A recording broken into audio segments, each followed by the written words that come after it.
This is StoryRobot. Welcome to r/Tales from Call Centers.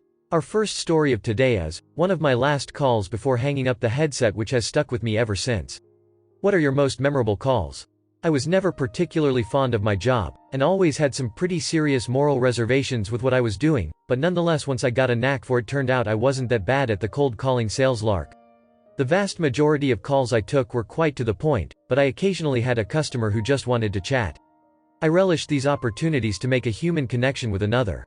It felt like an act of rebellion to acknowledge our mutual humanity whilst the line of communication was ostensibly only opened up for the shallow and cynical business of extracting money from customers, who no doubt got much less than they paid for in return.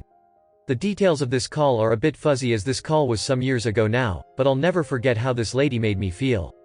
On my very last day on the call floor, I connected to this older lady who told me the story of her life, and she was such a sweet, beautiful person. Her words have stuck with me even after several years and resonate with me still, much more so than any of the nasty, mean-spirited things people said to me. This sweet old lady hadn't had an easy life by any stretch. She told me her first husband used to get beat the bed drunk and beat her senseless with a table leg.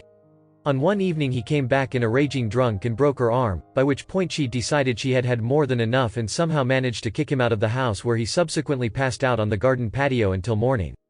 The very next day she packed her bags as best she could and ditched him, not very common for ladies of the time, and traveled around the country, eventually settling with a much kinder man who treated her with respect and dignity. He was an officer in the British Army, and so they moved quite frequently, unfortunately never having children despite their best efforts. After some years together, he died and she never remarried, but managed to retain the most beautiful sense of gratitude and optimism towards life.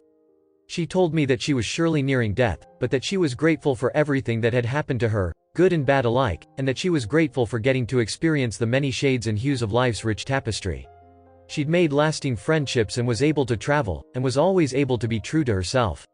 Because of this, she was not afraid of death, and felt that she'd lived a rich and full life and wouldn't kick and scream when her time eventually came. This was a truly beautiful soul and a profoundly wise person, and I've often thought that when I get old, fate willing, that I'll be able to look back on my life and feel as satisfied and as thankful for all my experiences and misadventures. I think I must have spoken to her for well over an hour, clicking through the various call flow pages so it looked to my supervisors that I was at least trying to make a sale. This call really made me think about the kind of life I want to one day look back on, and it sure as hell isn't working till well after dark 5 to 6 days a week selling warranties that I know full well aren't worth the paper they're written on. Regardless, I never would have spoken to this lady if it wasn't for my taking a job I felt unfulfilled in, and I'm very glad that we were able to have had that chat. I'll no doubt have to do plenty more crap jobs I hate, but experiences like this have taught me that life really can be what you make of it, even when it's objectively a bit beep. Our second story of today is, We're All Human. A COVID-19 story. I've been in customer service for over 20 years. I survived the teeny beanie babies craze, Furbies, first-gen Pokémon cards, worked retail after 9/11 and the 2009 financial crisis, so I've seen and heard my fair share of sob stories. I don't easily flinch. Yesterday, I broke down with a client for the first time in my life. I work customer service from home for a telecom company. I've been working from home for several weeks now. We have special options for those affected by the current pandemic, and we offer them if the guests so much as mention they got laid off or have been affected financially. First client of the day, I had a woman in who was asking about a billing text alert about calling abroad.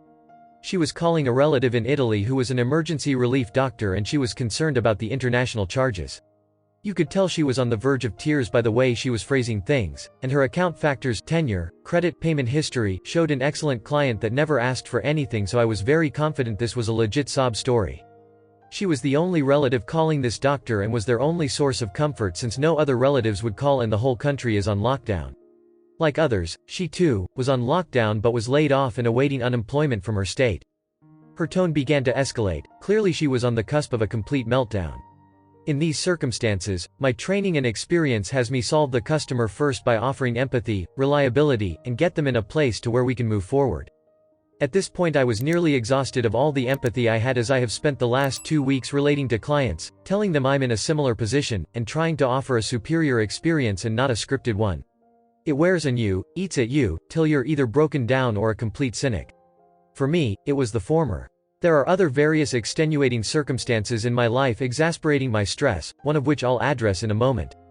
I know this is nothing compared to what healthcare, fast food, truck drivers, and other grossly underappreciated workers are experiencing, but we undergo our own version of hell in customer service.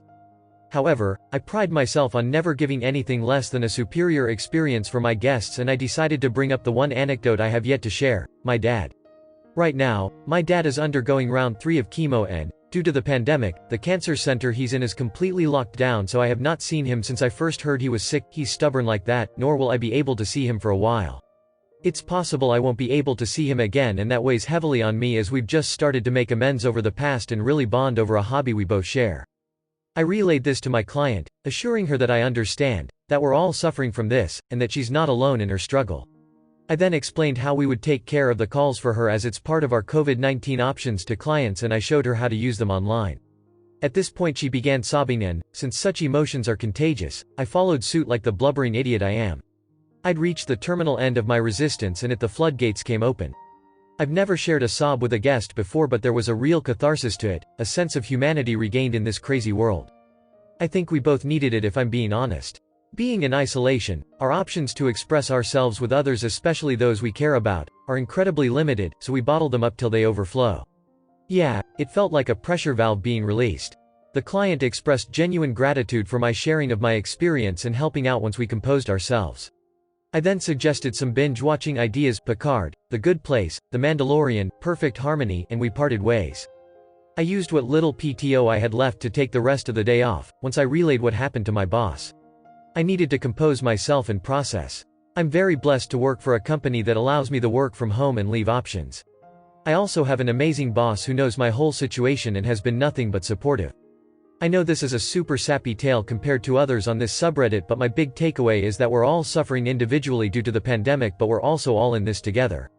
I've seen truly amazing acts of kindness, compassion, and love these past few weeks, as well as the greedy and selfish. I will endeavor to focus on the positive and help where I can. If my line of service helps one more person make it another day, then that's what I will work towards and then keep going. I am awaiting word from the 3rd biopsy from my dad to see if he's going to win or lose this fight. He wished that his children and family not broadcasted over social media, so we're not allowed to talk about publicly. At least here it's a bit anonymous, and I've been needing to talk about it for a while. Our third and last story of today: don't fall for the tears and drama. So, I had a call yesterday where a woman called in and had ran out of mobile data, work for a major telecoms network. After going through security, I was going through her options for getting some more data and providing cheaper alternatives than just purchasing a one-off add-on. Now, as I was talking through this, I was looking at the history on her account, and she had been getting free data over and over for the last 6 months, and the official policy is that should only apply this once as a one-off goodwill gesture. Sometimes people will bend the rules a small bit if the circumstances are appropriate, but this woman had been ripping the beep out of it, so there was no way I was offering any. Anyway, after I gave her the options, the best of which would have worked out at £4 extra that month for 20 gigabytes, she turns it down and starts giving me the story about how she only needs a small bit for her emails with her work, etc. So could I please apply this add-on?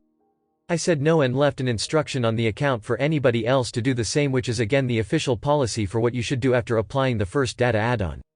Well, today, I discover she has given me a 0 on the survey, and I went back into the account to check the notes, and lo and behold, she had called in 6 times after my call that day, and 5 agents turned her down and repeated what I had offered, but on the 6th she turned on the tears and said that I had backstabbed her by applying this note, and the advisor ended up agreeing with her, removing the instruction and applying the data. I know it's a small thing, but god beep was I pissed off when I saw that, and you best believe I added that god beep instruction back onto that account. Thank you for watching. Error. Problem detected. Not enough subscribers. Please subscribe, like and comment.